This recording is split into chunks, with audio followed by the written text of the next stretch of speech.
Бүген республикада инвалидлар 10 көндігі башлана. Быйыл эпидемиологик вәзгыятькә бәйле рәвештә мәдәни күңел ачу чараларының төп өлеше онлайн форматта уза. Ә мөмкинлекләре шикле күп кенә кешеләргә якыннан көндәлек ярдәмдә кирәк.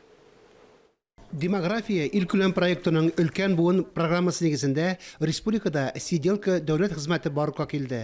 Сынау проектына Казан, Чаллы, Әлмәт, Алабуга, Яшелүзән һәм Түбән Кама районнары кушылды. Быел инвалид балалар тәрбияләүче 270 гаиләгә бер тапкыр бирелә торган матди ярдәм күрсәтелә.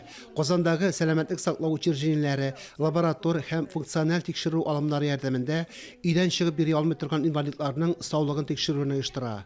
Дару белән тәэмин итү һәм медицина хезмәте күрсәтү буенча киңәшләрне телефоннан алырга була. Кайнар линия телефоны иртәнге сәгать 8-дән 4-кә кадәр эшли. Өйдә социаль хезмәт күрсәтүгә мохтаҗ ялгыз инвалидларның фатирларын, йорт яна территорияләрен җыештыруда ярдәм күрсәтелә.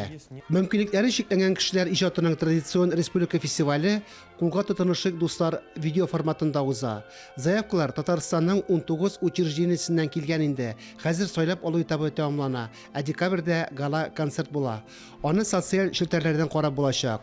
Балалар һәм яшьләр өчен китап клубында сәнгать әсәрләре уку, зирәкләр тапкырлар онлайн викторинасы, музыкаль кичәләр, осталык дәресләре оештырыла. Үткәрү даталарын һәм мәйданнарын күрсәтеп, тулы чаралар исемлеген Казан мэриясе сайтыннан карарга мөмкин. Инвалидлар 10 көндегендә мохтаҗларга социаль ярдәм дә оештырыла. Казанда 86 мең чамасы инвалид яши, шуларның 5 меңнән артыгы балалар. Инвалид балалар тәрбияләүче гаиләләргә мөлкәткә салым буенча ташламалар бирелә. Мондый практика беренче тапкыр Казанда 2018 елда кулланылды. Хәзер министрлар кабинеты йөкләмәсе буенча республиканың башка шәһәрләренә, районнарына да таратыла.